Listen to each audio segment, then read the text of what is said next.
8시간을 푹 잤는데도 기진맥진하게 깨어나고 반대로 5시간밖에 못 잤는데도 기적처럼 개운했던 적이 있으신가요?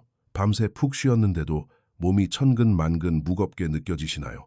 머릿속은 안개가 낀 것처럼 흐릿합니다. 알람을 3번이나 끄고 겨우 침대에서 몸을 끌어내죠. 하지만 어떤 날은 6시간 혹은 5시간밖에 못 잤는데도 이상하게 정신이 맑고 활력이 넘치며 준비된 상태로 깨어납니다. 도대체 무슨 차이일까요? 여기 아무도 여러분에게 말해주지 않았던 비밀이 있습니다.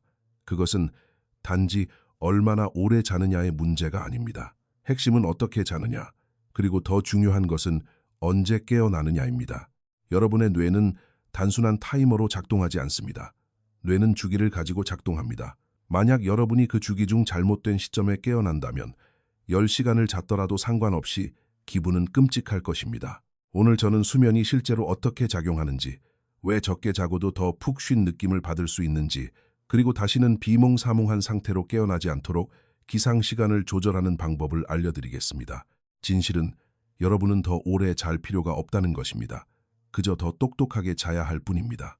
여러분의 뇌는 매일 밤 여러 단계를 거칩니다. 이 단계를 이해하면 모든 것이 바뀝니다. 잠들기 시작하면 먼저 얕은 수면 단계로 들어갑니다. 이것이 1단계와 2단계입니다. 몸이 이완되기 시작하고 심박수가 느려지며 뇌가 조용해집니다. 이 단계가 깨어나기 가장 쉬운 단계입니다. 누군가 이름을 부르면 들을 수 있고 알람이 울리면 그럭저럭 괜찮은 기분으로 일어날 수 있습니다. 아주 상쾌하지는 않더라도 말이죠. 그 다음 더 깊은 곳으로 들어갑니다. 3단계는 깊은 수면이라고 불립니다. 이곳은 몸이 대부분의 회복 작업을 수행하는 단계입니다. 근육이 회복되고 면역 체계가 강화되며 뇌가 노폐물을 청소합니다. 하지만 문제가 있습니다. 만약 이 깊은 수면 중에 깨어나면 기분이 끔찍합니다. 몸은 아직 준비되지 않았고 뇌는 여전히 정비 모드에 있기 때문입니다. 그래서 방향 감각을 잃고 몸이 무겁고 마치 진흙탕 속을 걷는 듯한 기분이 드는 것입니다. 잠이 들고 약 90분이 지나면 렘 수면 단계로 들어갑니다. 렘은 급속 안구 운동을 뜻합니다. 이곳은 꿈을 꾸는 단계입니다. 뇌가 감정을 처리하고 기억을 정리하며 하루 동안 있었던 일을 이해하는 곳이죠. 렘 수면은 깊은 수면보다는 얕습니다. 그래서 렘 수면 중에 깨어나면 깊은 수면 중에 깨는 것보다는 낫지만 여전히 약간 멍하고 집중이 안 될 수 있습니다. 깨어나기 가장 좋은 시간은 바로 주기가 끝나는 지점, 즉 렘 수면에서 다시 얕은 수면으로 넘어가는 순간입니다. 그곳이 자연스럽게 깨어나는 지점입니다. 그때가 여러분의 몸이 준비된 시간입니다. 그리고 여기에 핵심이 있습니다. 각 주기는 약 90분 동안 지속됩니다. 그러니 시간을 시간이 아니라 주기로 생각하세요. 만약 여러분이 7시간 반을 잔다면 그것은 5개의 완전한 주기입니다. 주기가 끝날 때 깨어나게 되어 상쾌함을 느낄 것입니다. 하지만 8시간을 잔다면 주기의 중간, 즉 깊은 수면이나 렘 수면이 시작된 지 30분쯤 지났을 때 깨어나게 됩니다. 바로 그래서 기분이 엉망인 것입니다. 때로는 적게 자는 것이 더 좋게 느껴지는 이유가 바로 이 때문입니다. 올바른 타이밍에 깨어났기 때문이죠. 그럼 어떻게 해야 할까요? 일어나야 할 시간에서 90분 단위로 시간을 거꾸로 계산해 보세요. 예를 들어 아침 6시에 일어나야 한다고 가정해 봅시다. 거꾸로 계산하면 새벽 4시 30분, 3시, 1시 30분, 자정, 그리고 밤 10시 30분이 됩니다. 만약 10시 30분에 잠든다면 5개의 주기인 7시간 반을 자게 됩니다. 완벽합니다. 만약 자정에 잠든다면 4개의 주기인 6시간을 자게 되는데 이것도 여전히 좋습니다. 하지만 11시에 잠든다면 주기 중간에 깨어나게 되고 그때 끔찍한 기분을 느끼게 됩니다. 지금 여러분은 이렇게 생각할 수도 있습니다. 하지만 내가 정확히 언제 잠들지 어떻게 조절해? 맞습니다. 대부분의 사람은 잠드는데 10분에서 15분 정도 걸립니다. 그러니 그 여유 시간을 더하세요. 5주기를 채우고 6시에 일어나고 싶다면 10시 15분에는 침대에 들어가세요. 그러면 10시 30분쯤 잠들 수 있습니다. 하지만 진실은 이렇습니다. 이 방법은 여러분이 실제로 잠을 잘 때만 효과가 있습니다.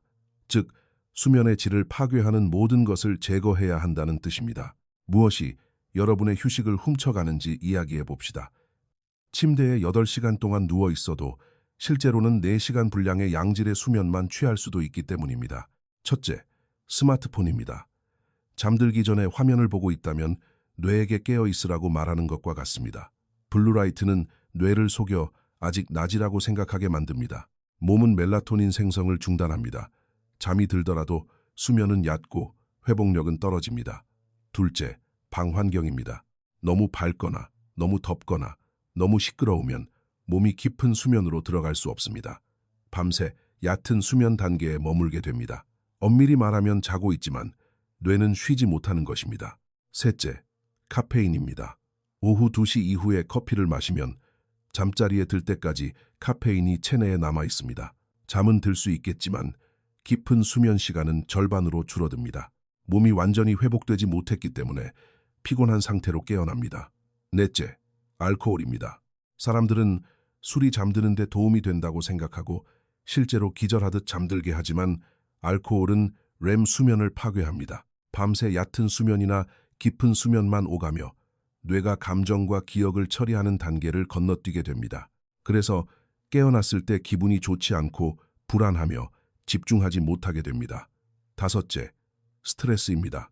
머릿속이 복잡한 상태로 잠자리에 들면 몸이 이완되지 않습니다. 잠들기 전 1시간 동안 뒤척일 수도 있습니다.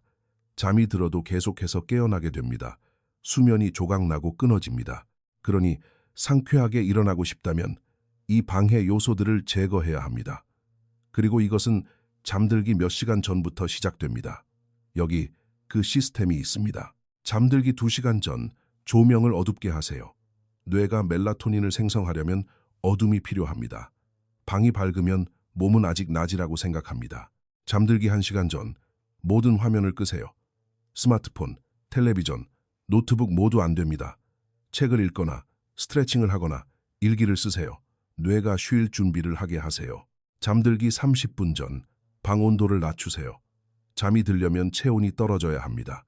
방이 따뜻하면 밤새 뒤척이게 됩니다. 이상적으로 방 온도는 섭씨 16도에서 19도 사이가 좋습니다. 그리고 잠들기 직전 머릿속을 비우세요. 해야 할 일, 걱정거리, 무작위적인 생각 등 머릿속에 있는 모든 것을 종이에 적으세요. 이것은 뇌에게 이제 생각을 멈추어도 안전하다는 신호를 보냅니다. 그러고 나서 오직 그때 침대에 들어가세요. 그리고 침대에 들어갔다면 그냥 누워있지 마세요. 20분 안에 잠들지 못하면 일어나서 지루한 일을 하다가 다시 시도하세요. 침대는 오직 잠을 위한 곳이어야 합니다. 뇌가 침대를 스마트폰을 보거나 걱정하거나 깨어있는 곳으로 인식하게 훈련하면 뇌는 계속 그렇게 할 것입니다. 하지만 잠잘 준비가 되었을 때만 침대에 들어간다면 뇌는 학습하게 되고 잠드는 것은 자동적인 반응이 됩니다. 이제 대부분의 사람이 놓치는 부분이 있습니다. 중요한 건 언제 자느냐뿐만이 아닙니다. 언제 깨느냐, 그리고 어떻게 깨느냐가 중요합니다. 어두운 방에서 시끄러운 알람 소리에 놀라 깨면 몸은 충격을 받습니다. 코르티솔 수치가 급격히 치솟고 심장이 뛰며 다음 1시간 동안 기분이 끔찍해집니다. 하지만 빛과 함께 서서히 깨어나면 몸은 부드럽게 각성 상태로 들어갑니다. 자연스럽고 매끄럽습니다. 그러니 이렇게 하세요. 우리가 이야기한 대로 수면 주기가 끝나는 시간에 알람을 맞추되 빛을 활용하세요. 가능하다면 잠들기 전에 커튼을 열어두어 해가 뜰 때 자연광이 들어오게 하세요. 혹은 일어나야 할 시간 30분 전부터 서서히 밝아지는 기상등을 사용하세요. 이것은 인간이 태양과 함께 깨어나는 자연스러운 방식을 모방한 것입니다. 몸이 빛을 감지하면 멜라토닌 생성을 멈추고 기상 호르몬인 코르티솔을 생성하기 시작합니다. 그래서 알람이 울릴 때쯤이면 이미 절반은 깨어있는 상태가 됩니다. 침대에서 나오는 것이 훨씬 쉬워집니다. 마지막 조각은 이것입니다. 깨어난 후 첫 10분 동안 무엇을 하느냐가 그날 하루의 기분을 결정합니다. 눈 뜨자마자 스마트폰을 집어들고 스크롤을 시작하면 준비되지 않은 뇌에 정보를 쏟아붓는 것입니다. 코르티솔이 더 높게 치솟고 불안하고 산만해집니다. 하지만 몸을 아주 조금이라도 움직이면 신경계를 건강한 방식으로 깨울 수 있습니다. 스트레칭을 하거나 팔굽혀펴기를 10번 하거나 창가로 걸어가 밖을 내다보세요. 그리고 깨어난 지 30분 이내에 햇빛을 냅세요. 창문을 통하지 않은 진짜 햇빛을 말입니다. 밖으로 나가서 2분만 서 있으세요. 이것은 여러분의 일주기 리듬을 재설정하고 몸에게 지금은 낮이니 깨어 있으라고 말해줍니다. 이 습관 하나만으로도 낮에는 더 맑은 정신을 유지하고 밤에는 더 잘 자게 될 것입니다. 우리 몸은 빛에 의해 작동하기 때문입니다. 올바른 시간에 필요한 빛을 주면 다른 모든 것이 제 자리를 찾습니다. 자, 이제 정리해 봅시다. 여러분은 8시간의 수면이 필요한 게 아닙니다. 완전한 수면 주기가 필요합니다. 5주기는 7시간 반입니다. 4주기는 6시간입니다. 심지어 3주기인 4시간 반을 자는 것이 주기 중간에 깨게 되는 7시간 수면보다 낫습니다. 기상시간을 기준으로 계산하세요. 90분 간격으로 시간을 거꾸로 세세요. 잠드는 데 걸리는 15분을 더하세요. 그것이 여러분의 취침 시간입니다. 잠들기 2시간 전 조명을 낮추세요. 1시간 전 화면을 끄세요. 30분 전 방을 시원하게 하세요. 잠들기 직전 머릿속을 비우세요. 그리고 주무세요. 깨어날 때는 주기의 끝에서 빛과 함께 일어나고 10분 안에 몸을 움직이세요. 이것을 꾸준히 실천하면 8시간을 잤을 때보다 6시간을 자고도 훨씬 더 상쾌하게 일어날 수 있을 것입니다. 수면은 양이 아니라 질이기 때문입니다. 리듬에 관한 것입니다. 몸과 싸우는 것이 아니라 몸과 함께 일하는 것입니다. 대부분의 사람은 생물학적 본능과 싸웁니다. 밝은 조명 아래서 늦게까지 깨어 있고 저녁 5시에 커피를 마시고 침대에서 스마트폰을 봅니다. 무작위로 알람을 맞추고는 왜 피곤한지 의아해합니다. 하지만 여러분은 이제 더 이상 대부분의 사람이 아닙니다. 수면이 실제로 어떻게 작동하는지 알게 되었으니까요. 일단 이 원리에 맞추면 모든 것이 변합니다. 더 많은 에너지, 더 높은 집중력, 더 명확한 정신을 갖게 될 것입니다. 더 많이 잤기 때문이 아니라 제대로 잤기 때문입니다. 그리고 그것이 피곤함을 느끼는 것과 살아있음을 느끼는 것의 차이입니다. 이것은 단순히 잠에 관한 이야기가 아닙니다. 하루가 시작되기도 전에 하루를 장악하는 것에 관한 이야기입니다. 대부분의 사람은 아침이 그저 자신에게 닥쳐오게 둡니다. 몸이 결정하는 대로 깨어나고 몽롱함과 싸우며 커피가 자신을 구해주길 기다립니다. 하지만 여러분은 여러분의 기상을 직접 설계하고 있습니다. 하루가 언제 시작될지 선택하고 있습니다. 첫 순간을 통제하면 그 뒤에 따라오는 모든 것을 통제할 수 있습니다. 이 내용이 여러분의 수면에 대한 생각을 바꿨다면 구독 버튼을 눌러주세요.